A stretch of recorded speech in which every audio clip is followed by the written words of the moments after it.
In the early 1900s, New Orleans was a city full of life and excitement. Its streets echoed with jazz music, and its people were known for their vibrant culture and rich history. But beneath all this energy, something dark and mysterious was lurking. In 1918, a series of brutal attacks shocked the city. A figure known only as the Axeman of New Orleans began terrorizing the community. The killer would break into homes, attacking his victims with an axe, leaving behind a trail of fear and confusion. No one knew who he was or why he was committing these horrifying crimes. The Axeman's actions were chilling, but what made it even worse was that the killer seemed to disappear as quickly as he appeared. His identity was never discovered, and the fear he left behind haunted the city for years. Was the Axeman just a random madman, or was there something more to his story? In a city known for its lively spirit, the Axeman brought a shadow of terror that would change New Orleans forever. Even though the killings stopped, the mystery surrounding the Axeman remains unsolved, making his story one of the most eerie and unforgettable chapters in the city's history. The first attack of the Axeman of New Orleans happened in May 1918. A couple, Joseph and Catherine Maggio, were fast asleep in their home when the killer struck. The Axeman broke into their house and attacked them while they were in bed, leaving them both seriously injured. What made it even more chilling was that the killer didn't leave any sign of forced entry, as if he had known the couple or had a way to slip inside unnoticed. The only weapon he used was an axe, which he left behind at the scene. Over the next several months, the Axeman's attacks grew more frequent and brutal. He targeted families, often in the dead of night, breaking into their homes while they slept. The victims were always struck with the axe, but strangely, the killer didn't always take their lives. Some survived the attacks, but they were left with serious injuries and haunting memories. What really stood out was the strange pattern in his choice of victims. Most of the people attacked were Italian American. This raised many questions. Was the killer targeting a specific group? Did he have a personal vendetta against Italian immigrants, or was it just a random coincidence? As the months went on, the Axeman's crimes became more violent.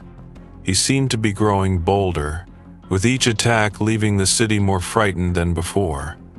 People began to lock their doors and windows, afraid that they might be next. But no one could predict who the Axeman would strike next or why he chose the people he did. His motives remained a mystery, adding to the terror he caused across New Orleans. As the attacks continued, fear spread quickly through the streets of New Orleans. People became terrified of the dark, locking their doors and windows every night. The city was filled with whispers, and no one felt safe. Neighbors started to watch each other, and families kept weapons by their beds, unsure if they would be next. The Axeman was always one step ahead, leaving behind no clues, making the city's fear even worse. The press played a huge role in spreading the panic. Newspapers printed stories every day, describing the murders in great detail. The headlines screamed of terror, and the city couldn't escape the fear. The more the papers reported, the more nervous people became. Some even claimed that the Axeman might be watching them right now. Then, just when things couldn't get worse, something strange happened. The Axeman sent a letter to one of the newspapers. It was a chilling message, written in a strange tone. The killer claimed he would continue his attacks, but he also made a bizarre promise. He said that if the people of New Orleans played jazz music on a certain night, he would spare them. The letter even included a mention of jazz as a way to appease him. The idea of the Axeman liking jazz was strange, but it caught the city's attention. The night the Axeman had mentioned, People flooded the streets, playing jazz music from their homes, bars, and clubs, hoping to avoid the killer's wrath. Jazz music echoed through the air, but no one knew if it would truly keep them safe. The letter not only added to the fear, but also raised more questions. Who was the Axeman, and why did he suddenly demand jazz? The mysterious letter became one of the most talked about parts of the story, making the fear of the killer even more real and the mystery of his motives deeper. In March 1919, a letter arrived at the offices of the New Orleans Times-Picayune. The letter was unlike any other and sent shockwaves through the city.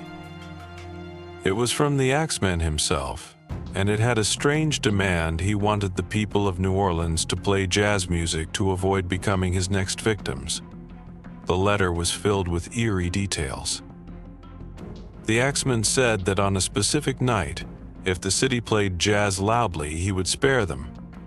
He even mentioned his love for the music, claiming that it was the only thing that could save them. He told the people that if they didn't play jazz, he would return to terrorize them. The strange letter spread like wildfire. People were confused, frightened, and unsure of what to do. Some believed it was a joke, while others took it seriously. The night the Axeman had mentioned, New Orleans was filled with the sound of jazz.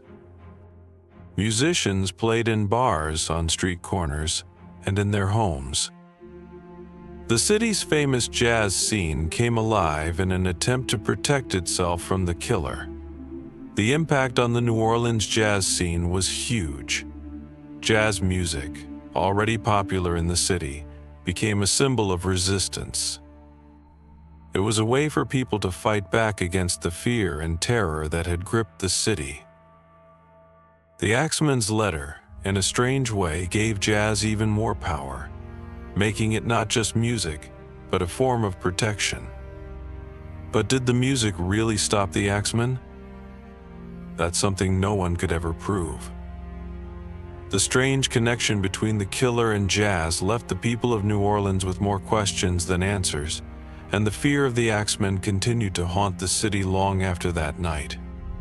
The letter and the night of jazz became a dark chapter in the city's history, blending fear with the cultural vibrancy of New Orleans. As the attacks continued, the police in New Orleans were under immense pressure to catch the Axeman. But despite their best efforts, they were unable to find any solid clues. The killer seemed to vanish without a trace after each crime, leaving the city more desperate for answers. The law enforcement officers were puzzled.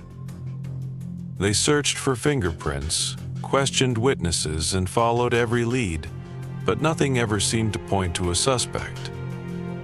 The case became even more difficult because there was no clear pattern in the attacks. The Axeman didn't have a specific type of victim. He targeted different people, and no one knew why. Some of the victims were wealthy, others were poor, and many of them were Italian Americans. This made it hard for the police to understand his motives. One theory that gained attention was that the Axeman might have been connected to the Mafia. During this time, the Mafia had a strong presence in New Orleans, and many people believed that the killer's focus on Italian American victims might not be a coincidence. Some even thought that the Axeman could have been a Mafia enforcer, punishing people who had crossed the organization, but no evidence was ever found to support this idea. Another theory suggested that the Axeman was not part of any group, but simply a disgruntled individual or a psychopathic killer. Perhaps the killer was acting out of personal anger, or maybe he was someone with deep mental issues. Many believed he was a loner, with no clear motive except a thirst for violence.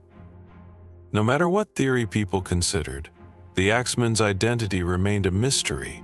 Some even suggested that he might have been a completely random killer picking victims without any real reason. But the lack of clues made it impossible for the police to pursue any one theory with confidence. Despite the fears, the Axeman stopped attacking after a while, but his true identity was never discovered. Theories about his connections, his motives, and his background lingered for years, but the case remained unsolved, leaving the people of New Orleans with more questions than answers. The hunt for the Axeman faded into history, but the fear and mystery he left behind still echo in the city's dark corners. After a series of brutal attacks, the Axeman suddenly disappeared. One day, the city woke up to find that the killings had stopped. There was no sign of the killer and no more victims. It was as if the Axeman had vanished into thin air, leaving the city in confusion and fear. The police never caught him, and no one ever knew why he stopped or where he went. The disappearance of the Axeman remains one of the biggest unsolved mysteries in New Orleans history. Despite the investigations and countless theories, his identity was never discovered. Was he caught and put in prison? Did he die? Or did he simply leave the city and start a new life somewhere else? The answers to these questions have never been found, and the mystery still haunts those who remember the terror he caused. The case of the Axeman has had a lasting impact on popular culture. His story became famous not only in New Orleans but around the world. Over the years, books have been written about him, exploring the dark and chilling details of his crimes. The mystery of the Axeman also inspired films and TV shows, where his story is told in different ways, often with eerie music and suspenseful scenes that keep viewers on the edge of their seats. The Axeman story has become part of the city's folklore, a tale that blends fear with fascination. While no one will ever know the full truth about who he was or why he did what he did, his legacy remains, echoing through the streets of New Orleans.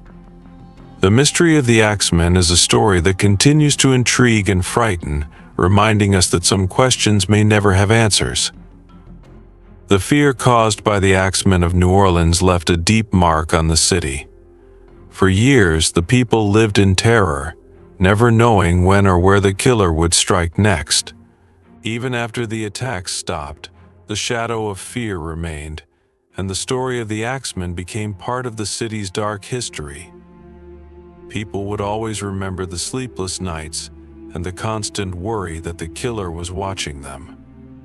The mystery of the Axeman had changed the way the city lived, and it lingered in the minds of those who had lived through it.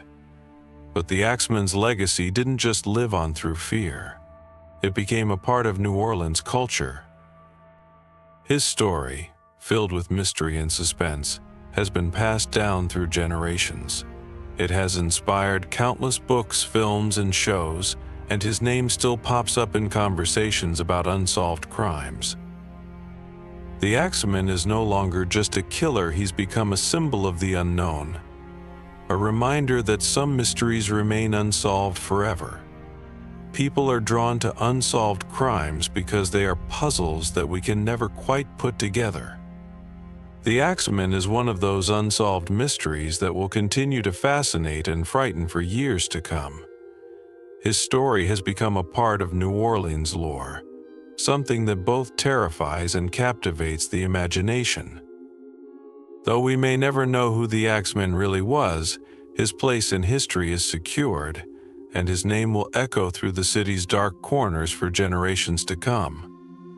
Thank you for joining me on this chilling journey into the mystery of the Axeman of New Orleans. His story continues to haunt the streets of the city, leaving behind more questions than answers. While we may never know the full truth, the fear and fascination surrounding his crimes will never fade. If you found this story as intriguing as I did, don't forget to like, share, and subscribe for more unsolved mysteries and chilling tales. Until next time, stay safe and keep wondering about the stories that remain hidden in the shadows.